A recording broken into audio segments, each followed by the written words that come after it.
Vamos a tratar de traer una palabra que me dio el Señor hace unas par de semanas, hermanos. Es cosa tremenda. Me está resultando increíble cómo el Señor me estaba hablando, cómo de repente solamente me dijo una palabra y se quedó en mi mente, entonces pues el Señor me la ha venido confirmando. Créanme que yo no sabía que el pastor me iba a decir que la predicara, porque así pasa cuando el Señor me dice una palabra, no tarda, pero mire cómo son las cosas. Mi patrón tenía una fiesta el día 20 y le dije a mi mujer, le digo, mi patrón tiene una fiesta el día 20, le digo, pero el pastor me va a poner a predicar ese día. Y así quedó. A mí se me había ido de la mente todo lo que le había dicho. Y mira, ayer, y a la hora de irnos nos dijo el hermano, me dice el hermano, necesito que predique mañana. El día 20 me puso el pastor a predicar. Entonces, dicen que cuando Dios habla, cualquiera profetiza, cualquiera habla palabra de Dios. Amén. Sé que estas palabras probablemente van a sonar fuerte a algunos. Créanme que no es mi intención hacer sentir mal a nadie. De antemano les digo, tengo que hablar lo que el Señor me dijo. Que sea Dios, amén. Y empezamos en Génesis 4 al 8. Y dice así: en el nombre del Padre, del Hijo y del Espíritu Santo. Dice: y Abel trajo también de los primogénitos de sus ovejas, de lo más gordo de ellas, y miró Jehová con agrado a Abel y su ofrenda, pero no miró con agrado a Caín y la ofrenda suya, y se ensañó Caín en gran manera, y decayó su semblante. Entonces Jehová dijo a Caín: ¿por qué te has ensañado? ¿Y por qué ha decaído tu semblante? Si bien hicieres, no serás enaltecido, y si no hicieres el bien, el pecado está a la puerta. Con todo esto, a ti será su deseo, y tú te enseñorearás de él. Y dijo Caín a su hermano Abel: salgamos al campo. Y aconteció que estando ellos en el campo, Caín se levantó contra su hermano Abel y lo mató. Bueno, mire, vamos a orar. Es que nos unamos para acá. Ore por mí, pídale al Señor que hable en nuestros corazones y que quite de mí todos nervios y miedos y temores y todo lo que hay aquí, porque es necesario, ¿no? Amén. Padre bendito, Señor, te doy gracias, Señor, por la misericordia que tenemos en este momento. Pidiendo, Padre bendito, que me escuches. Te pido, Padre bendito, en el nombre de Cristo Jesús, que uses estos labios, Señor, para poder tu honra, Señor, para que tú te glorifiques, Padre bendito. Yo te pido, Señor, mi Padre bendito, por mis hermanos, Señor bendito. Tú conoces la necesidad de cada uno de ellos, Señor, lo que ellos necesitan. Te pido, Señor bendito, que tu Santo Espíritu venga a sus vidas, Señor, hablándoles, que la palabra, Señor, llene sus corazones, Padre bendito. Te pido, Señor, que tú dejes, Padre, libertando en este día, libertando, Señor, libertando, Señor, lo que tú quieres en nuestras vidas, porque somos mejores para ti, Señor. Te lo pido en el nombre de Cristo Jesús, Señor. En este momento, Señor, Dios de la gloria, que la guía maravillosa del Espíritu Santo, amado Dios de la gloria, tome Dios, en el nombre de Cristo Jesús, decimos que se queda así porque está, Señor, y que no abras todo porque tu palabra fluye, Señor. Te doy gracias, Señor, en el nombre de Cristo Jesús. Aleluya. Amén y amén. Pueden tomar asiento, hermanos. Pueden tomar asiento, hermano. Como tema le hemos puesto aquí a esta predicación: identifica las fortalezas y destrúyelas. Ese es el tema. Identifica las fortalezas y destrúyelas. Amén. Miren, en Génesis 4 al 8, la Biblia no nos dice cuánto tiempo tardó Caín meditando cómo matar a Abel. No nos dio un tiempo exacto, no nos dice en un mes, en 2 meses o enseguida. Simplemente nos dice que Jehová le dijo: ¿por qué te enojaste contra tu hermano? Le dijo: he aquí el pecado está a la puerta de tu corazón. Dice: y se enseñoreará de ti si tú le abres su corazón. Caín le abrió el corazón a ese pecado, al enojo, y lo dejó entrar al corazón. ¿Cuánto tiempo pasó? No sé, la Biblia no especifica. Lo que sí especifica que cuando dio fruto aquello que había entrado al corazón de Caín, vino y mató a su hermano. Y acordándonos que la Biblia nos dice que esta fue la primera muerte después de la caída del hombre. Fue el primer muerto. ¿Quién le enseñó a Caín a matar? ¿Quién le dijo cómo golpear? ¿Quién le dijo dónde pegar? ¿Quién le dijo? El pecado que había entrado en ese corazón dio fruto y produjo el primer homicidio. Miren, ¿por qué le digo que es una fortaleza? Esa fue la fortaleza que hizo que Caín matara a Abel, el enojo que tuvo. La definición de una fortaleza es un lugar que ha sido fortificado para presentar batalla y defenderse en una guerra o en un pleito, dicen. Puede ser una cueva, una zanja, un castillo, un fuerte, cualquier lugar que permite resistir lo más posible en caso de un ataque. Eso es una fortaleza. ¿Cómo actúa? ¿Cómo actúa una fortaleza en la vida de una persona, mi hermano? Miren, en Génesis 37, 1 a 36 hay un ejemplo.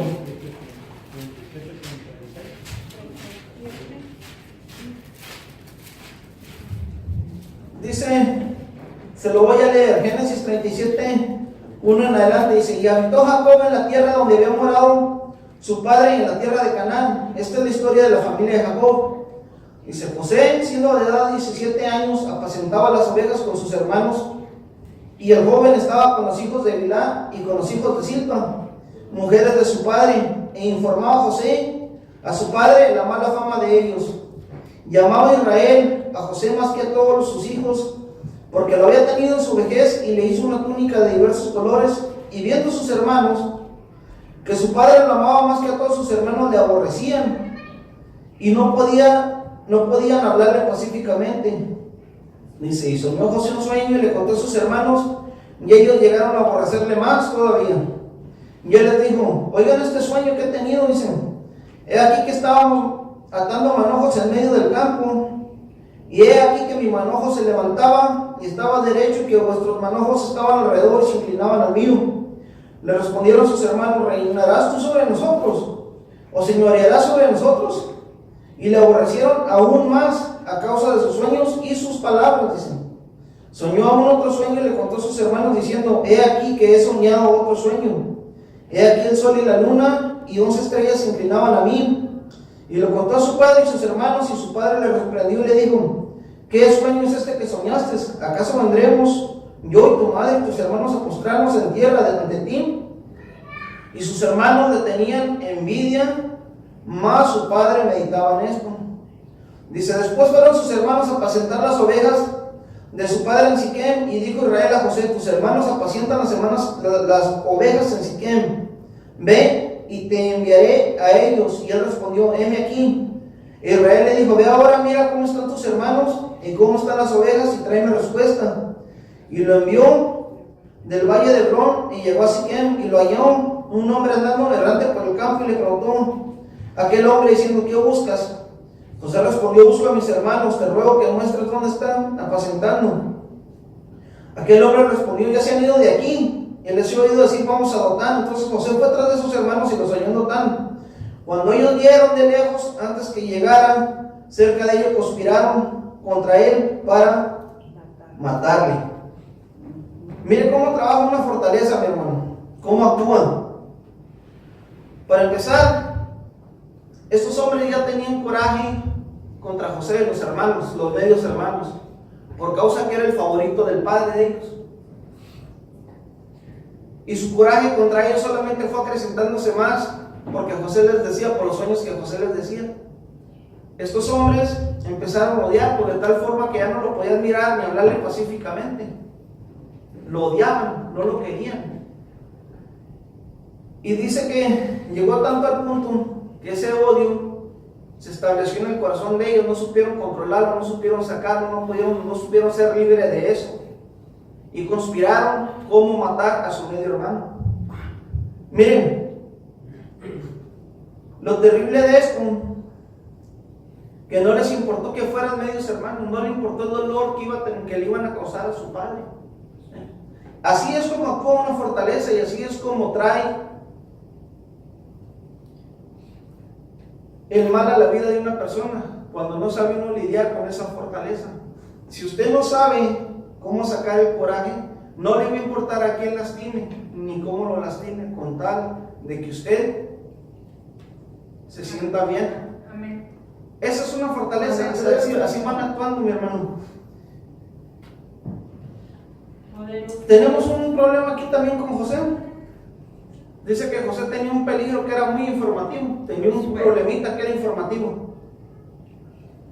Dice que estaban con los hermanos y siempre le andaba informando, alias chismeando al papá lo que los otros andaban haciendo. Eso era lo que José hacía.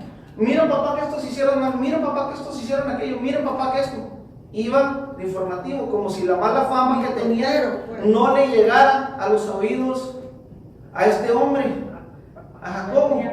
Créame que cuando una persona se porta mal, no necesitamos ir a decirle a nadie lo que anda haciendo, solito llega a los oídos de la persona que tiene que llegar. Amén. Ese problema lo tenía José, mi hermano. Entonces, empezamos por ahí, con esas fortalezas, mi hermano. Hoy en día hay un gran problema en las iglesias, en los ministerios, entre los cristianos, que es el ser informativo, el ser chismoso. Es un gran problema entre las iglesias, hermano. Gran problema. Aunque no lo queramos aceptar, aunque no lo queramos mirar, es un gran problema. De acuerdo al diccionario, ¿qué es un chisme? Esto es para que entendamos lo que es un chisme, dicen. La murmuración es una actitud humana que consiste en hablar de alguien algo bien o mal. Dice, aunque generalmente se habla de forma desfavorable sin que la persona en cuestión esté presente. Algunos sinónimos de la murmuración son habladuría, comadreo, chisme o sacar la garra. Esas son las definiciones de chisme. Que usted hable de una persona cuando esa persona no está enfrente de usted para refutarle lo que está hablando. Eso es el chisme. Mucha gente dice, pero estoy hablando verdad, lo que está diciendo. Sí, nadie le quita, nadie le niega que usted puede estar hablando verdad. Porque si estuviera hablando mentiras, estaría levantando un falso. Así es. Esa es una gran diferencia. Que usted sepa una verdad de una persona no le da derecho de ir a contárselo a otro y a otro y a otro. Ningún derecho nos da. Eso es un peligro, es una cosa feísima, mi hermano. Mucha gente dice, ay no, pero es que, pues qué tanto es, qué tan peligroso es eso. Miren, mi hermano, le voy a leer varios versículos para que vea lo peligroso que es el chisme. En una congregación, entre amigos, entre parejas, entre cualquiera. El chisme es un veneno tremendísimo, mi hermano. Acompáñenme a Levítico 19, 16. Y ayúdame, Jehová, porque estoy temblando. Aleluya. Miren, dice Levítico 19, 16. Dice así: no andarás chismeando entre tu pueblo, no atentarás contra la vida de tu prójimo, yo, Jehová. ¿Fue un mandamiento de quién? Dios. De Jehová. Acompáñenme a Proverbios, nos vamos a ir desde el 11 en adelante, porque hay como 30, 36 versículos que hablan acerca del chisme. Amén. Gloria a Dios. Proverbios 11, y de ahí nos vamos a ir para adelante. Proverbios 11:13 nos dice así: el que anda en chismes descubre el secreto, mas el de espíritu fiel lo guarda todo. Proverbios 16:28 dice así: dice, el hombre perverso levanta contienda y el chismoso aparta a los mejores amigos. Proverbios 20:19 dice: el que anda en chismes descubre el secreto, no te entremetas pues no te entremetas pues con el suelto de lengua. Porque Va al siguiente. Proverbios 25, del 9 al 10. Lo puse en orden para irnos sin perder. Dice Proverbios 25, del 9 al 10, dice: trata tu causa con tu compañero y no descubras el secreto de otro. No sea que te deshonre el que te oyera y tu infamia no pueda repararse. así es. Proverbios 26, 20. Sin leña se apaga el fuego, y donde no hay chismoso, cesa la contienda. Santiago 1, 26. Nos vamos a Santiago 1, 26, y nos dice así: si alguno se cree religioso entre vosotros y no refrena su lengua, sino que engaña en su corazón, la religión del tal es vana. Y nos regresamos a Proverbios 6, 16, 19. Y dice así en Salmos 6, 16, 19: 6 cosas aborrece Jehová, y aún 7 abomina su alma: los ojos altivos, la lengua mentirosa, las manos derramadoras de sangre inocente, el corazón que maquina pensamientos inicuos, los pies presurosos para correr al mal, el testigo que habla mentiras y el que siembra discordia entre los hermanos. Mire, mi hermano, el chisme es una abominación delante de Jehová, y a los chismosos ni Dios los quiere. Son ataduras que hay entre el pueblo de Dios, hermano, que son necesarias que se cambien, que salgan para que podamos alcanzar aquello para lo que Dios nos llamó. De otro modo nos van a hacer estorbo todo el resto de nuestras vidas. Seguimos adelante. Amén. La envidia, otra atadura, otra fortaleza. ¿Qué es la envidia en definición?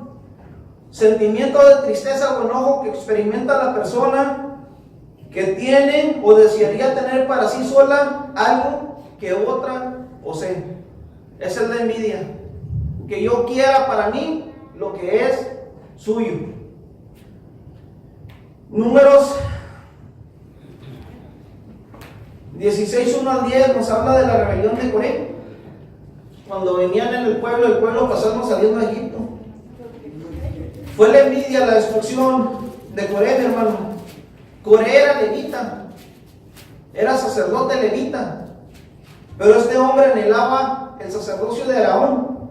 Cuando usted tenga tiempo, lea lo que es Números 16 del 1 a 10, porque Moisés le dice, no te es suficiente, dice, que tengas, que seas levita, sino que también ahora quieres el sacerdocio. ¿Qué es lo que había ahí? Había una envidia de parte de Coré que lo llevó a la destrucción. Eso fue lo que lo llevó al quebrantamiento, mi hermano. Eso es lo que lleva a mucha gente a acabar en los ministerios. Envidias. Cosas que Dios le dio a otro y la gente las desea enfermizamente. Son ataduras, son fortalezas donde el enemigo viene haciendo estrago entre el pueblo. No solamente desde aquel tiempo, sigue haciéndolo a través de los años. Miramos en Salmos de Asaf, Salmo 73. Acompáñenme en Salmo 73 porque esto está tremendo, mi hermano. Uno puede pensar y decir, ay, pero ¿cómo es posible que a nosotros no nos pueda tocar? Mire, mi hermano, la envidia es una cosa tremenda. La envidia va a llegar a querer tocar a cualquiera que sea, a cualquiera que se deje tentar.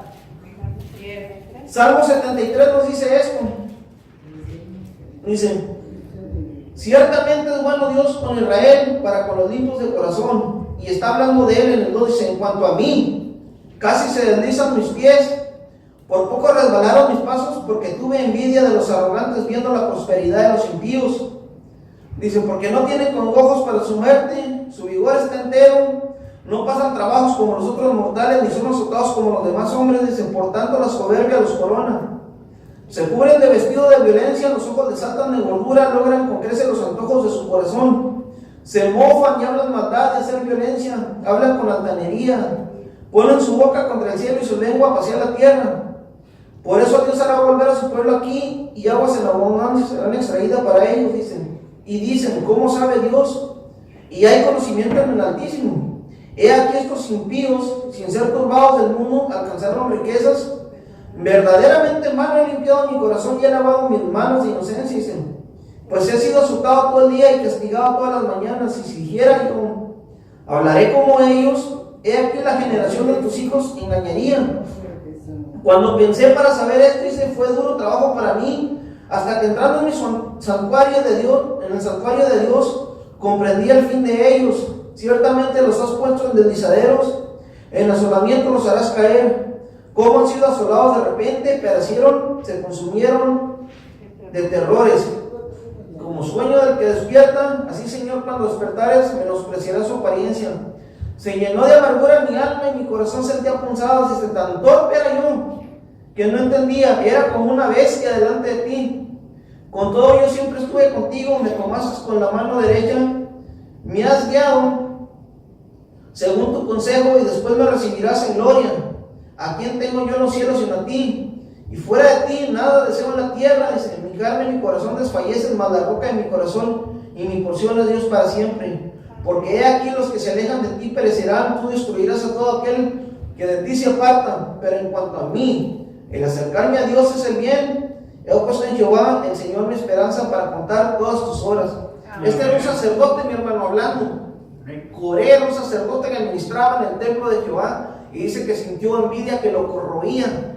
La diferencia entre Coré y Asaf fue que Asaf se arrepintió de aquello que sentía. Y le dijo al Señor, perdóname por haber sentido aquello que sentía. Y Coré no, Coré llevó su envidia hasta los extremos, hasta que el Señor lo desechó. Y dice que fue enviado al infierno vivo, porque dice que la tierra se los tragó entre llamas de fuego. A él, a su familia, a sus hijos. Y es que la envidia no solamente le trae mal a usted, al que la siente, le trae mal al que está alrededor de usted, le trae mal a terceros, personas que ni siquiera tienen nada que ver con usted, los está llevando junto con usted, se los lleva a la gente entre las patas, hermano. Por desear algo que no es de nosotros. Esas son las fortalezas de la envidia, eso es lo que hacen, eso es lo que produce un alejamiento de Dios.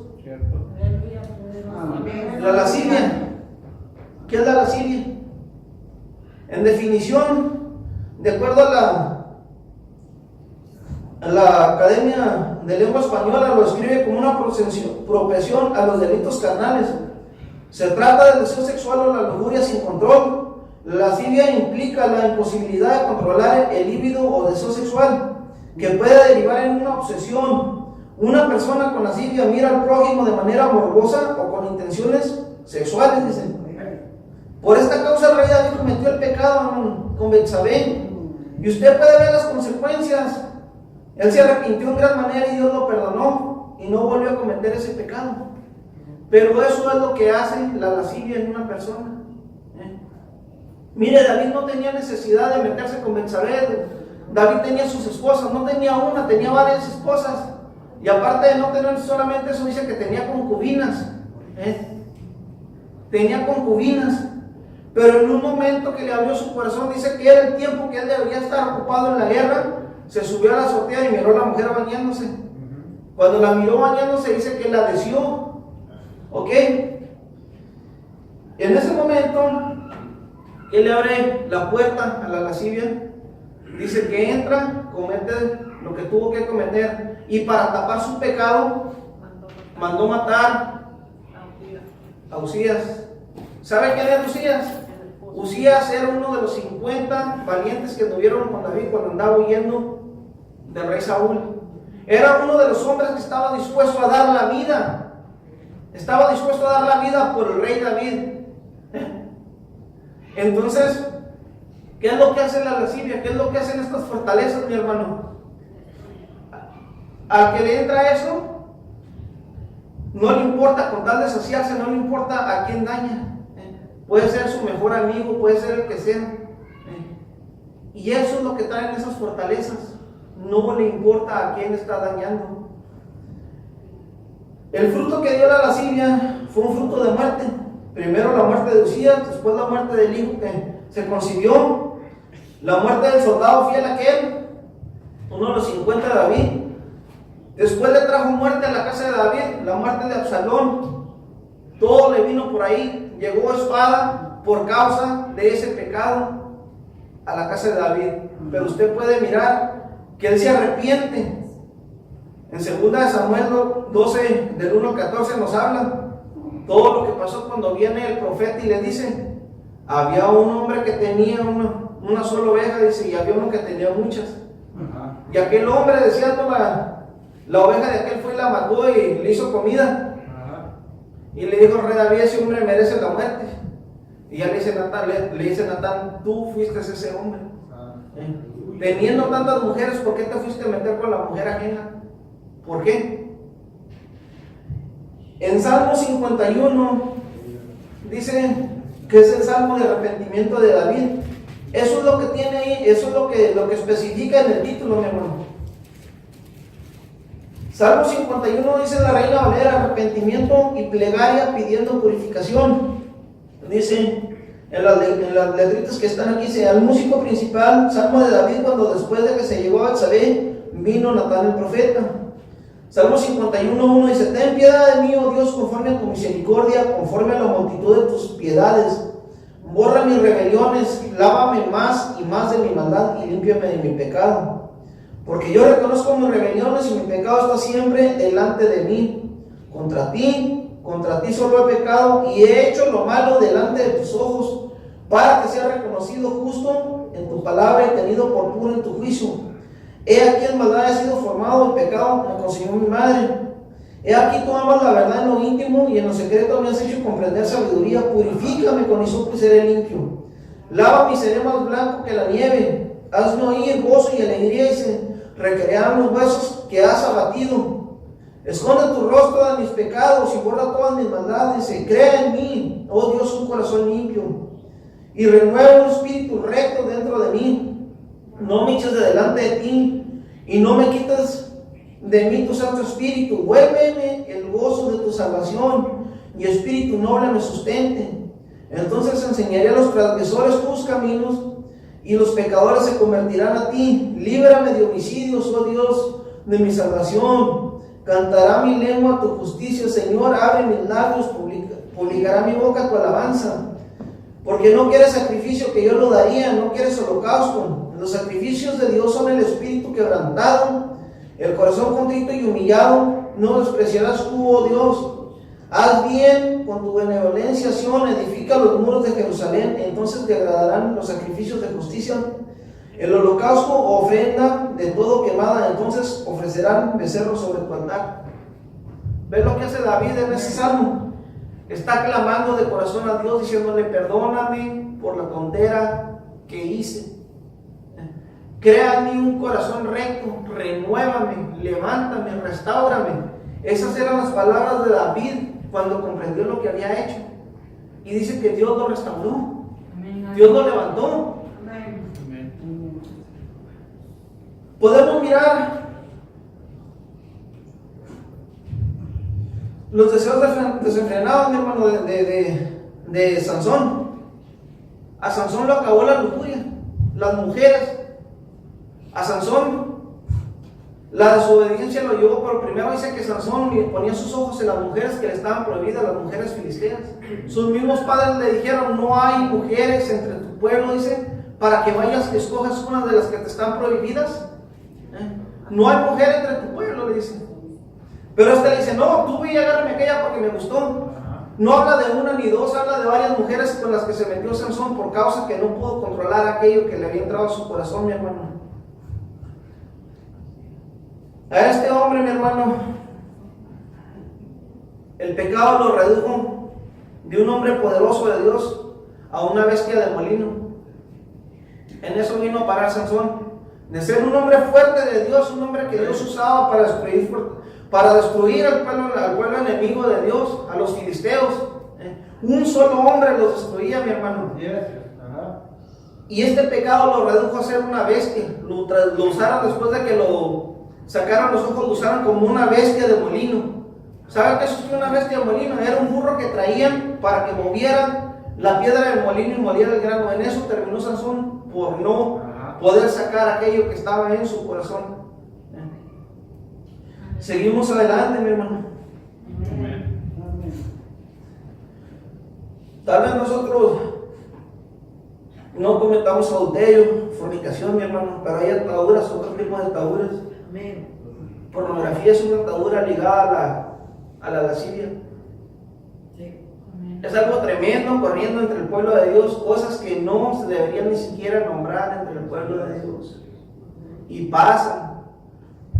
Por causa de la lujuria se han acabado ministerios grandísimos. ¿Cómo no hemos mirado, cómo no hemos sabido de pastores que han abusado de sus filigreses? Nos sorprendemos y hablamos de los curas católicos y que creen que dejemos de hablar tonteras. Entre nosotros también se cuecen habas. También, mi hermano, también. Al hablar lo que es, por causa de la lujuria se han acabado muchos ministerios, como le digo, mi hermano. Los celos. Otra atadura, otra fortaleza. ¿Qué son los celos? En definición, son un sentimiento que experimenta una persona cuando sospecha que la persona amada siente cariño o amor por otra, o cuando siente que prefiere a una tercera en lugar de ella. Los fariseos tuvieron celos de las multitudes que seguían a Jesús. Estamos hablando de ministerios de celos de ministerios. Yo ni marido tengo para sentirse. Los fariseos tuvieron celos de las multitudes que seguían a Jesús y abrazaban sus enseñanzas. Sus celos les venían porque ellos estaban perdiendo popularidad. Esos eran los celos que tenían. No porque la gente fuera salva. A ellos no les importaba que la gente fuera salva. A ellos les importaba tenerlos ahí, que los miraran a ellos. Ya se habían olvidado de llevar las almas al pueblo, a los pies de Cristo, que para eso es la palabra. Las almas no le pertenecen al pastor, no le pertenecen a nadie, ni a la iglesia, le pertenecen a Cristo.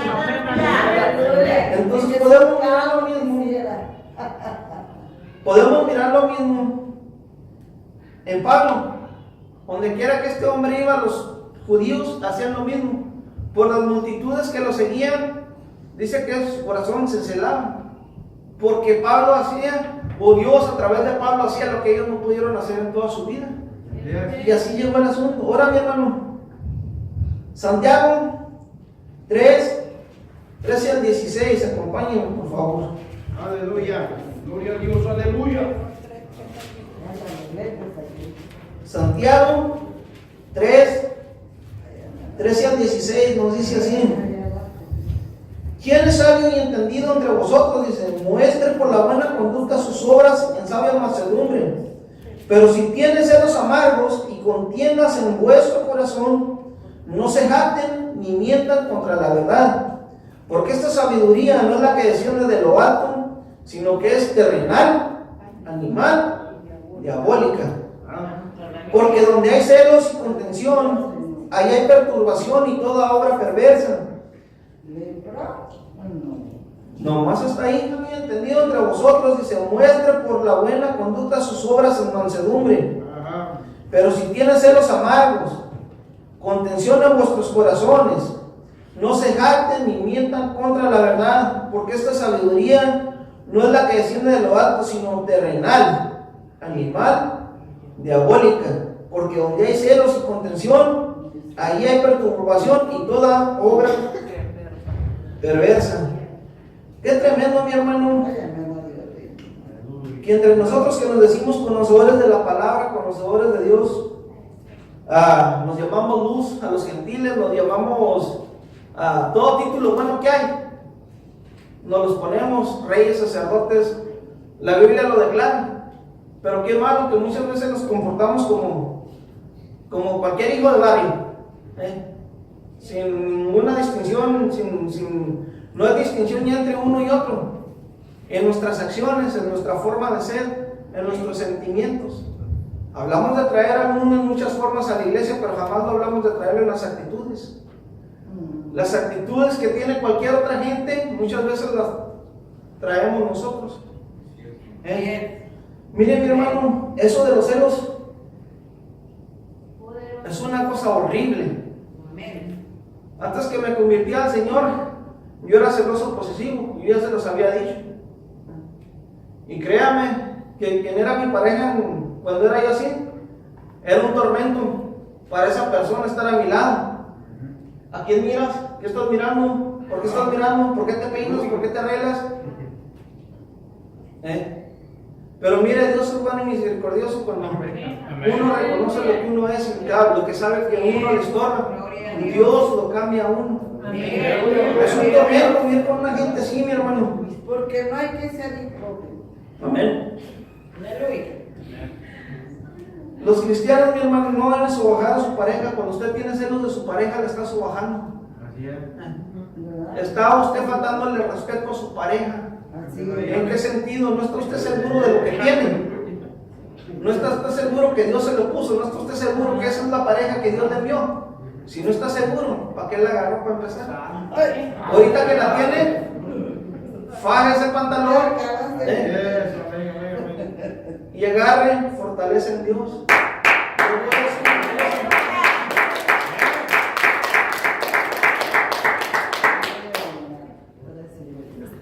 Nosotros y mi mujer hemos tenido una relación muy bonita. Ya llevamos para 7 años juntos.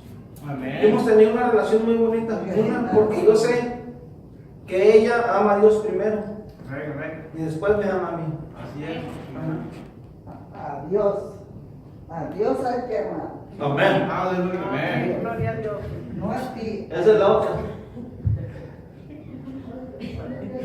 Mire, mi hermano, ¿Acá?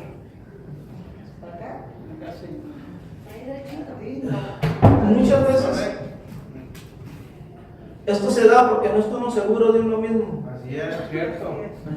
La mayoría de las personas que son celosas son personas que no están seguras de ellos mismos, de ser lo suficientemente hombre o ser suficientemente mujer. Y piensan que otra persona, cualquier otra, va a venir a quitarle lo que Dios ya le entregó, lo que Dios ya le dio, hermano. Es tremendo tener eso. La Biblia nos dice que los celos son tan amargos como la tumba, como el Seol. Son amargos como la muerte. No solamente para el que los tiene, sino para el que vive con el que los tiene, mi hermano. Esas cosas deberían no estar entre nosotros, ni siquiera nombrarse, dice la palabra de Dios. Cosas que se practican entre quien no conoce a Dios, no deberían ni siquiera pronunciarse dentro de las congregaciones. La Biblia lo dice. ¿Qué está pasando con el pueblo de Dios? ¿A qué horas llegó el enemigo a sembrar tanta porquería en los corazones del hombre? ¿A qué horas llegó? Porque esas son porquerías del diablo. Las fortalezas es el lugar donde llega el enemigo y se esconde y de ahí pelea. Lo que nosotros dejamos que caiga al corazón y se haga fortaleza, de ahí el enemigo viene y hace que peleen. Pelea la carne en contra el espíritu para que cada uno haga lo que quiere conforme, y lo que esté más fuerte es lo que va a ganar, mi hermano. Así es. Cierto, eso sí. En Efesios, mi hermano, 4:17 nos dice la palabra de Dios que nos dio armas espirituales para destrucción de fortalezas. Es solamente a través de la palabra de Dios que vamos a ser libres de las fortalezas que nos impiden seguir a Dios con libertad. Solamente a través de la palabra de Dios, hermano. Necesitamos llenarnos de la palabra de Dios y saber qué es lo que la palabra de Dios habla en cuanto a nuestros sentimientos, hermano. Hay que identificar las fortalezas que nos tienen atados y destruirlas. ¿Cómo se van a destruir? A través de la palabra de Dios, mi hermano. Esa es la única manera, no hay otra forma, sometiéndonos a Dios. La Biblia dice: sometéanse pues a Dios, resistir al diablo y huirá de vosotros. Es la única forma, no hay otra. Por nuestra cuenta, el que es celoso jamás va a poder dejar de ser celoso por su propia cuenta. Tiene que venir Dios a obrar algo en la vida de Dios, hacer un cambio. El que es chismoso lo mismo, el que es envidioso lo mismo, tiene que ser Dios cambiando y transformando. La Biblia dice que el que está en Cristo nueva criatura es. Dios ha hecho muchas cosas en nuestra vida, pero hay cosas en las que tiene que seguir trabajando. Esta no es una carrera de un día, de hoy. Ya me hice cristiano y soy perfecto. Esta es una cosa que sabemos que tenemos cosas que nos estorban y nosotros tenemos que dejarlas de lado, que Dios haga la obra en nosotros, que nosotros mismos no le estorbemos a Dios para que las haga. El problema es que muchas veces nosotros nos escudamos y decimos: ay, si fulano tal es así, pues que fulano tal sea así, déjelo. Pero usted, Dios lo está llamando a que deje de hacer las cosas que está haciendo.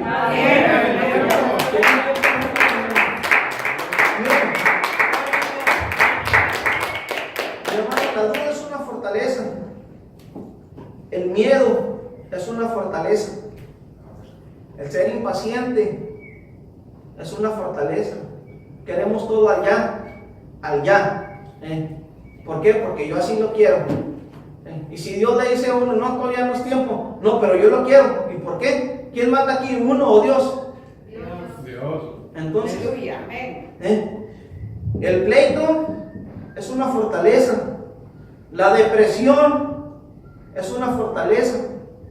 El odio es una fortaleza. La falta de perdón es una fortaleza. La amargura es una fortaleza. Amén. El ser enojón. No sé, Aleluya, amén. Ser enojón es una fortaleza. El orgullo es una fortaleza. El orgullo está tan tremendo que tumbó al ángel más bonito que había, mi hermano. Para convertirlo en Lucifer. La Biblia lo dice que a causa de sus muchas contrataciones, su corazón se llenó de orgullo y quiso ser semejante a Dios. Miren lo tremendo de las fortalezas, mi hermano. Muchas veces nos preguntamos por qué no avanzamos, Señor, por qué no me oyes, Señor, por qué yo estoy atorado, pero no nos ponemos a pensar qué es lo que estamos haciendo, qué es lo que nos está estorbando. Y cuando lo descubrimos que nos estorba, no queremos lidiar con eso. No queremos dejarlo, no queremos lidiarlo, mi hermano, no es fácil. Pero en Dios todo es posible. Estas cosas, mi hermano, que acabo de mencionar, no nos permiten acercarnos a Dios con libertad. Es necesario dejar todas estas cargas a Dios y dejar que su palabra nos cambie, nos levante y nos llene.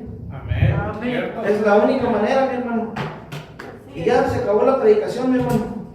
Solamente les digo esto.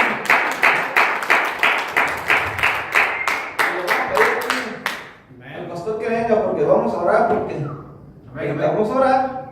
Amén. Ahora le voy a decir una cosa, y no le voy a preguntar dónde le caló la piedra, mi hermano. Solamente le voy a decir esto: si usted sabe que hay algo que le estorba, que hay algo que no lo está dejando crecer, que hay algo que no lo está dejando ser libre, pásele y déjelo delante de las manos de Dios. Que sea Dios. Yo no le puedo quitar nada, ni el pastor le puede quitar nada.